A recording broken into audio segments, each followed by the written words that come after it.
कक्षा 6 गणित आज अभ्यास पढ़ाई जाएगी आपको 5B, जिसका पहला क्वेश्चन है निम्नलिखित को बीजगणितीय रूप में लिखना है। बीजगणितीय रूप में मतलब अंक और यानी कि चर और अचर दोनों का प्रयोग होता है बीजगणित में। तो पहला है 6 और x का योगफल। तो यहां पर हमसे 6 है और x है, तो यहां पर हमने लिखा 6 और ये क्या लिख दिया x। तो 6 और x का योगफल। अब योगफल का मतलब होता है प्लस यानी कि जोड़ना, तो इसको क्या कर देंगे हम जोड़ देंगे, बस हो गया 6 और x का योगफल। दूसरा है x में से 7 घटाने पर बराबर निशान लगाएंगे। तो x में से 7 घटाने हमारे पास है x और 7, तो हमने लिखा x और फिर ये क्या लिखा 7। अब x में से 7 क्या है घटाने पर, घटाने तो सीधे सीधे घटाना कह रहा है, तो यहां पे क्या लगा देंगे घटाने का निशान। तीसरा है लिखा है x का 5 गुना। तो ये हमने लिखा यहां पर देखेंगे सीधे, ये हमने लिखा x और क्या लिखा 5, x का 5 गुना। तो x और 5 लिखा और गुना का मतलब होता है गुणा। जब इसकी गुणा करवाएंगे तो हमारा आ जाएगा 5x। तो यहां पर हम क्या लिख देंगे 5x। x का 5 गुना यानी कि x गुणे 5 बराबर हो जाएगा हमारा आंसर जो होगा वो होगा 5x। x का 1/3, तो ये x है, का मतलब होता है मल्टीप्लाई और 1/3 का मतलब है 1/3।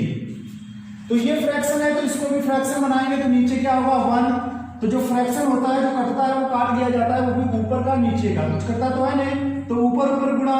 तो x बन जाए क्या हो जाएगा x अपान और 3 बन जाए क्या हो जाएगा 3। तो इसका जो आंसर हो जाएगा x अपान 3। अगला क्वेश्चन दूसरा देखेंगे। निम्नलिखित कथनों को संख्याओं यानी कि संख्या यानी कि 1 2 3 4 इस प्रकार से होता है। बीजों यानी कि x y z ABCD और तथा मूल संक्रिया जोड़ घटाना गुणा भाग यानी मूल संक्रियाओं के चिन्हों का मतलब है जोड़ घटाना गुणा भाग की सहायता से व्यक्त करना है। तो किस किस चीजों का प्रयोग करना है संख्याएं। बीजों का मतलब a से z तक अक्षर और मूल संक्रियाओं के चिन्हों का मतलब है जोड़ घटाना गुणा भाग, इन चीजों का प्रयोग करना है। तो पहला है वृत्त का व्यास उसकी त्रिज्या का दूना होता है। इसको हम पढ़ेंगे क्वेश्चन को और इससे एक फार्मूला निकल के आता है। क्या कह रहा है वृत्त का व्यास, तो यहां पे लिखेंगे वृत्त का व्यास या केवल लिख सकते हैं व्यास।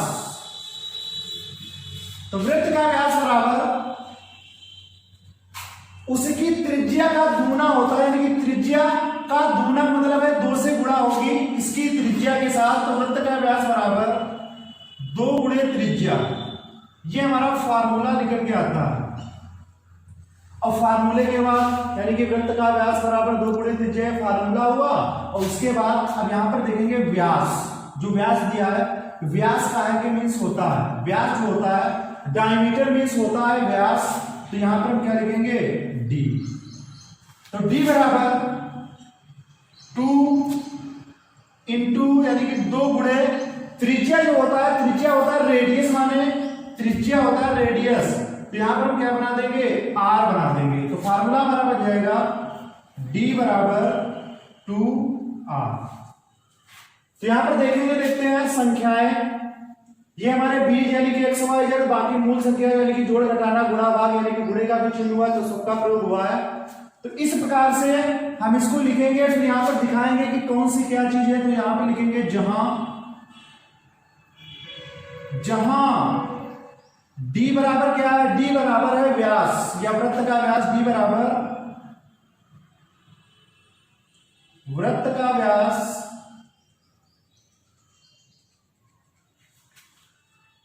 तथा r बराबर त्रिज्या है।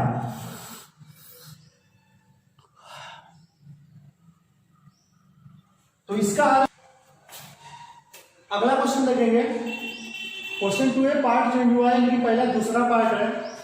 वर्ग का परिमाप उसकी एक भुजा का 4 गुना होता है। तो इससे बनाएंगे हम सबसे पहले फार्मूला वर्ग का परिमाप। तो वर्ग का परिमाप बराबर जो हम कहते हैं, तो आपको फार्मूला हो सकता है याद आ जाए, वर्ग का परिमाप बराबर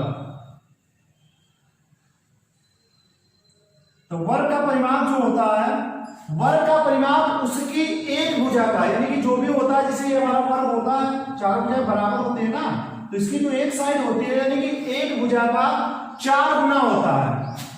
तो एक भुजा का 4 गुना यानी कि यहां पर लिखेंगे 4, और गुना का मतलब होता है गुणा, और काय का गुना, भुजा का 4 गुना होता है, तो हो जाएगा 4 गुणे भुजा। तो फार्मूला निकल के आता है वर्ग का परिमाप बराबर 4 गुणे भुजा। अब इसके बाद इसकी इंग्लिश का पहला वर्ड लेंगे, तो परिमाप का यूज होता है पेरीमीटर, यानी कि P बराबर 4 इंटू भुजा का मीन्स होता है साइड, तो यहां पे क्या लिख दिया S, तो P बराबर अंक और अक्षर जब होता है तो यह मल्टीप्लाई का निशान हट जाता है, तो हो जाता है 4S, यानी कि P बराबर 4S। तो जहां यहां पर लिख देंगे, कहां पर इसको क्या दर्शाया गया है वो लिख देंगे, जहां P बराबर वर्ग का परिमाप, P बराबर वर्ग का परिमाप तथा S बराबर वर्ग की भुजा है, वर्ग की भुजा है। इसके बाद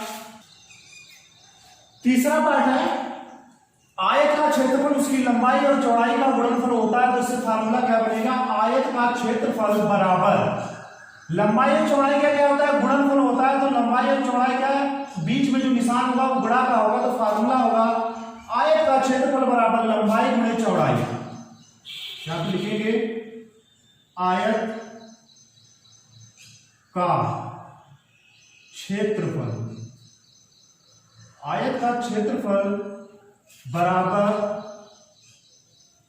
लंबाई गुणे चौड़ाई। तो आयत का क्षेत्रफल बराबर लंबाई गुणे चौड़ाई। इसके बाद क्या करना है, जो भी इसकी मीनिंग होगी उसका पहला वर्ड लिया जाएगा। क्षेत्रफल का मीन्स होता है एरिया मीन्स क्षेत्रफल, तो ए यहां पे लिखा बराबर लंबाई होता है लेंथ एल लिखी, गुणे चौड़ाई क्या होती है ब्रीथ, ब्रीथ मीन्स चौड़ाई, तो ए बराबर एल इंटू डी, ये हमारा फार्मूला बन जाता है।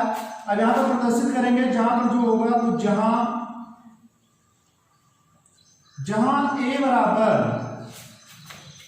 आयत का क्षेत्रफल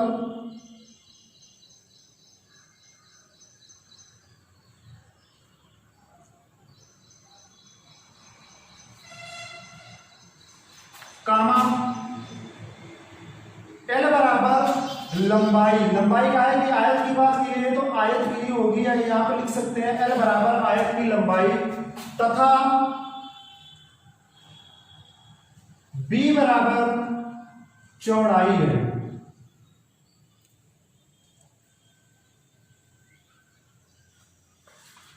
तो ये चौथा पार्ट, लाभ विक्रय मूल्य तथा क्रय मूल्य के अंतर के बराबर है। तो फार्मूला क्या बनेगा, लाभ जो है तो ये हमने लिखा लाभ, और फिर क्या दिया है विक्रय मूल्य,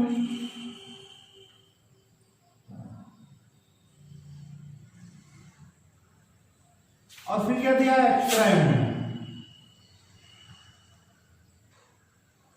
तो यहां पे फार्मूला क्या बनेगा, लाभ जो है विक्रय मूल्य तथा क्रय मूल्य के अंतर के बराबर होता है, और विक्रय मूल्य तथा क्रय मूल्य के अंतर के बराबर होता है, कौन होता है, लाभ होता है। तो लाभ बराबर, तो लाभ बराबर विक्रय मूल्य तथा क्रय मूल्य के अंतर, तो विक्रय मूल्य और क्रय मूल्य क्या कर देंगे अंतर, और अंतर जब होता है तो हमेशा क्या होता है बड़े में से छोटा घटाया जाता है। तो यहां पर भी दिया है जब विक्रय मूल्य क्रय मूल्य से अधिक हो, यानी कि क्रय मूल्य छोटा होगा, विक्रय मूल्य क्या होगा ज्यादा होगा, यानी कि बड़ा होगा।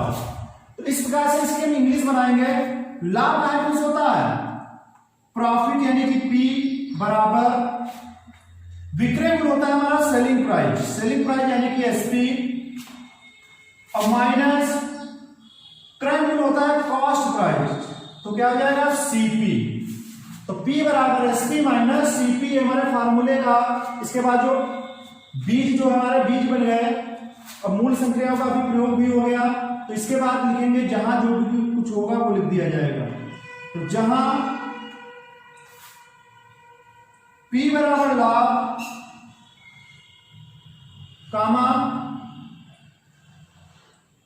SP बराबर विक्रय मूल्य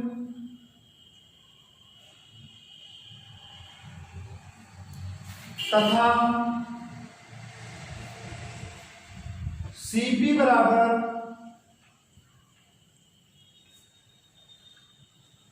क्रय मूल्य है। तो इस प्रकार से आपका दूसरा क्वेश्चन है वो समाप्त होता है। अब अगला क्वेश्चन देखेंगे तीसरे का यह पार्ट है, एक टोकरी में 50 आम, एक टोकरी है जिसमें 50 आम, दूसरी टोकरी है उसमें X आम है, पहली टोकरी में दूसरी टोकरी से कितने आम अधिक है। तो देखते हैं। तो सबसे पहले लैंग्वेज में क्या लिखेंगे, एक टोकरी में आम बराबर, एक टोकरी में आम बराबर। तो एक टोकरी में कितने आम है, 50 आम है, तो लिख दिया 50। अब दूसरी टोकरी में आम बराबर, दूसरी टोकरी में आम बराबर, दूसरी टोकरी में आम कितने हैं, X आम है। अब पूछा जा रहा है कि पहली टोकरी में दूसरी टोकरी से कितने आम अधिक है। कहने का मतलब है कि पहली टोकरी में है जो आमों की संख्या है वो अधिक है, और दूसरी टोकरी में जो आम है वो कितने होंगे, वो जितने भी 50 आम पहली टोकरी में उससे हमारे जो आम होंगे दूसरी वाली टोकरी में वो हमेशा कम ही होंगे, क्योंकि कहता है कि पहली टोकरी में दूसरी टोकरी से कितने आम अधिक है। तो दूसरी टोकरी में कम है, पहली टोकरी में कितना है, ज्यादा है उसमें आम। तो दूसरी टोकरी में आम, ये तो हमको क्वेश्चन में दिया था, ये लिख लिया है। तो पहली टोकरी में दूसरी टोकरी से कितने आम अधिक है निकालने के लिए हम करेंगे अंतर। अब अंतर जो हमेशा किया जाता है वो बड़े में से छोटा किया जाता है, यानी कि बड़े में से छोटा घटाया जाता है। और यहां पर मालूम होता है कि पहली वाली टोकरी में आम जो ज्यादा है और दूसरी टोकरी में आम कैसे है, कम है। तो जब हम घटाएंगे तो ज्यादा किसमें है, 50 वाले में, यानी कि पहली टोकरी में 50 और दूसरी टोकरी में कितने कम है, तो इसको हम क्या कर देंगे, घटा देंगे। और घटाने पर जो है, क्योंकि एक तरफ हमारा क्या है, चर अचर यानी अलग अलग है, विजातीय पद है, तो अंतर जो है हमारा यही रहेगा। तो लिख देंगे अतः। अतः में क्या लिखेंगे, अतः पहली टोकरी में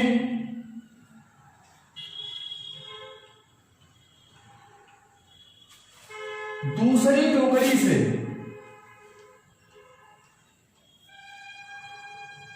पहली टोकरी में दूसरी टोकरी से कहता है कितने आम अधिक है, कितनी की जगह पे रख देंगे, जो आंसर आया है कितना है, 50 माइनस X। और क्या लिखेंगे, आम अधिक है। तो इस क्वेश्चन का यही हल होगा। अगला क्वेश्चन है, यानी कि 3 वाले क्वेश्चन का बी वाला पार्ट, 3 वाले क्वेश्चन का बी पार्ट है। एक विद्यालय में कुल 100 छात्र हैं, जिनमें से 100 छात्र प्रदूषित जल पीने से बीमार हो गए, तो स्वस्थ छात्रों की संख्या ज्ञात करना है। तो सबसे पहले क्या लिखेंगे, एक विद्यालय में कुल छात्र बराबर 100। एक विद्यालय में कुल छात्र, एक विद्यालय में जो कुल छात्र कितने हैं, 100 है। और इसमें से क्या होता है, जिनमें से X छात्र प्रदूषित जल पीने से बीमार हो गए। तो बीमार यानी कि जिनमें से X छात्र प्रदूषित जल पीने से बीमार हो गए, तो लिखेंगे प्रदूषित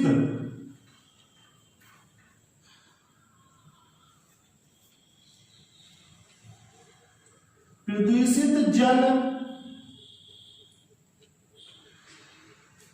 पीने से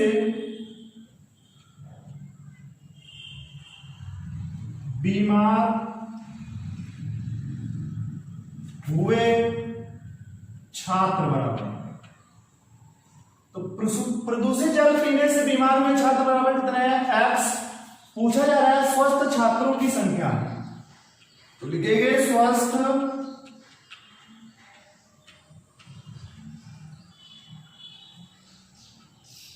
छात्रों की संख्या पूछी जा रही है, तो कैसे निकालेंगे?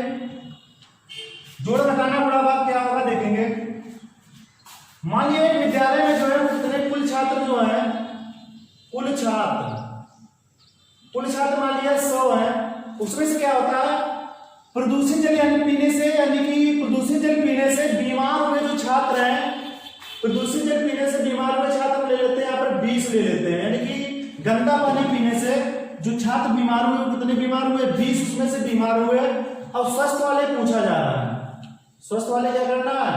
निकालना है। तो कुल छात्र 100 है, तो गंदा पानी पीने से 20 जो है छात्र क्या हो गए? बीमार हो गए।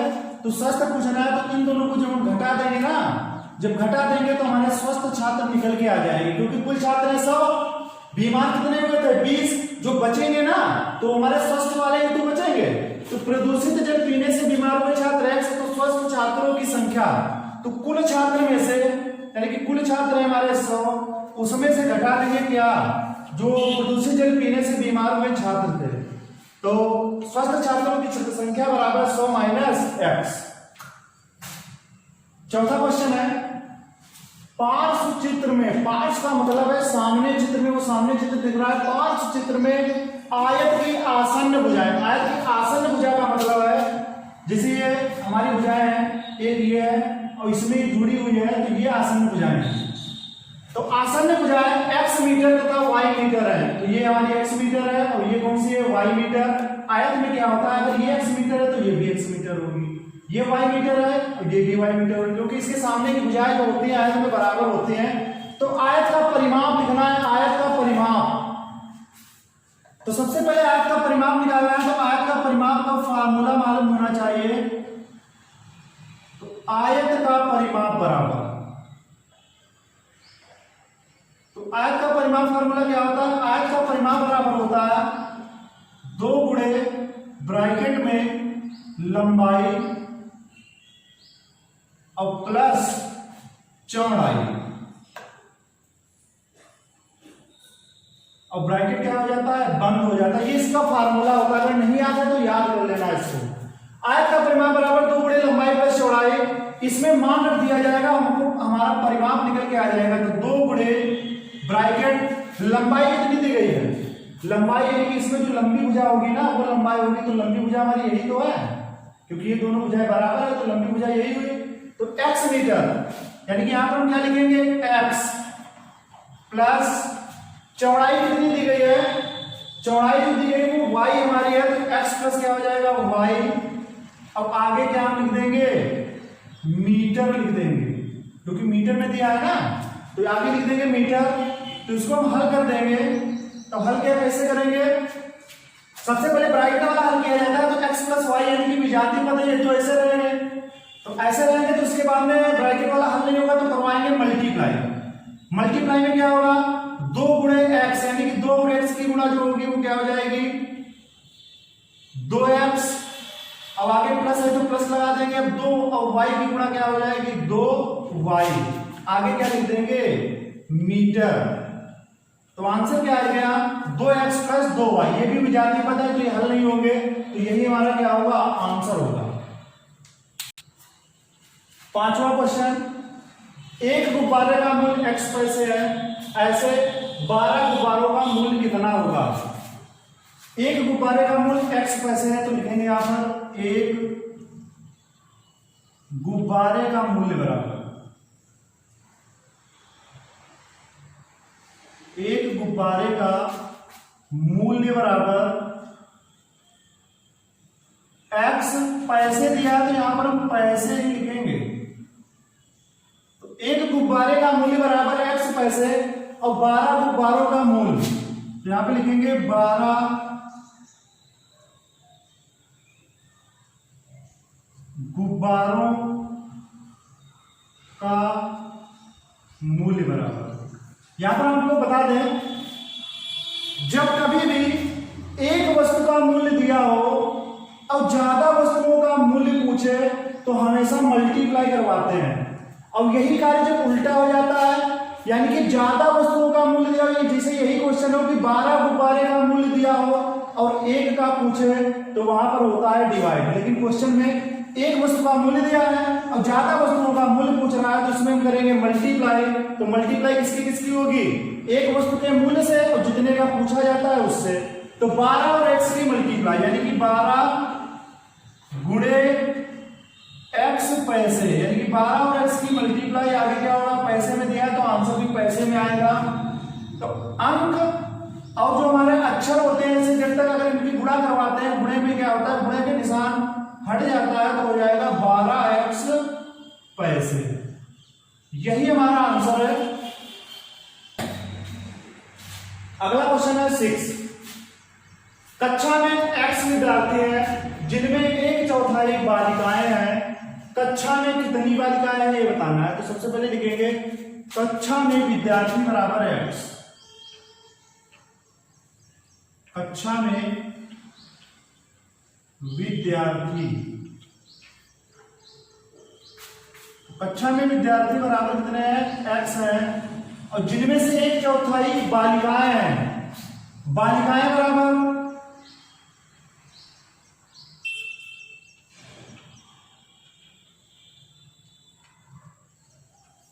बालिकाएं जो है वो कितनी है? 1/4। और किसकी? विद्यार्थियों की 1/4 है।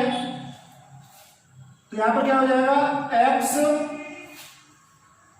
का 1/4। कहने का मतलब जैसे मान लिया कक्षा में x विद्यार्थी है, जैसे मान लिया एक कक्षा है जिसमें 100 विद्यार्थी हैं। 100 के बाद 1/4 इसमें क्या हो जाती है? बालिकाएं हो जाती है। तो यानी कि 1/4 का मतलब है 1/4 से क्या करवा देंगे? गुणा करवा देंगे। जब इसको हल करेंगे तो 4 × 4, 4 × 8 और 4 × 5 20, यानी कि जो हमारी बालिकाएं आ जाती है 25 आ जाती है। 1/4 का मतलब 25 बालिकाएं आ जाती है। तो कैसे निकाला हमने? गुणा करके निकाला। तो कक्षा में x विद्यार्थी है जिनमें 1/4 क्या है? बालिकाएं हैं। तो कक्षा में विद्यार्थी x लिखा, बालिकाएं अगर निकालना है तो कक्षा में कितनी बालिकाएं? बालिकाएं बराबर जो विद्यार्थी हैं उनका क्या करेंगे? 1/4। जब इसको हम हल करेंगे तो क्या हो जाएगा? का मतलब होता है गुणा, यानी कि x गुणे 1/4 बराबर क्या हो जाएगा? अंक हमारा पहले आ जाता है तो 1/4x। अब ये हमारे क्या आएंगे? बालिकाएं आएंगी। तो यही हमारा क्या होगा? तो ये बालिकाएं आपकी निकल के आ गई हैं। पूछा जा रहा है कक्षा में कितनी बालिकाएं हैं, तो लिख देंगे अतः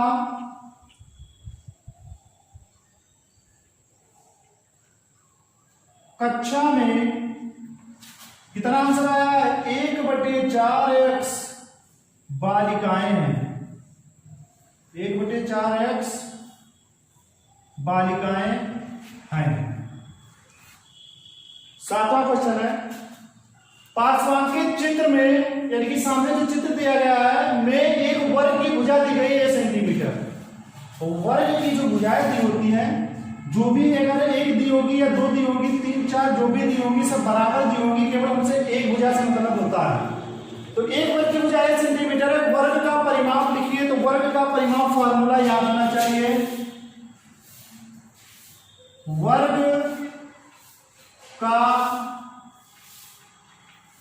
परिमाप बराबर, वर्ग का परिमाप फार्मूला होता है क्योंकि भुजाएं वर्ग में सभी 4 होती हैं, सभी बराबर होती हैं। तो 4 गुणे भुजा, भुजा मतलब एक भुजा रखेंगे तो 4 गुणे भुजा, तो बराबर नीचे बराबर 4 गुणे भुजा कोई भी है। तो भुजा की माप कितनी दी गई? a सेंटीमीटर दी गई है। तो यहां पे लिख देंगे a सेंटीमीटर। तो बराबर क्या हो जाएगा? एक अंक है, एक अक्षर है, तो ये पास में मिल जाएगा। तो 4a सेंटीमीटर। तो इस प्रकार से आपकी जो अभ्यास 5 भी है वो समाप्त हो जाती है। अगर ये वीडियो आप पहली बार देख रहे हैं तो हमारे चैनल को सब्सक्राइब कर लेना और बेल आइकन पर ऑल पर क्लिक कर देना।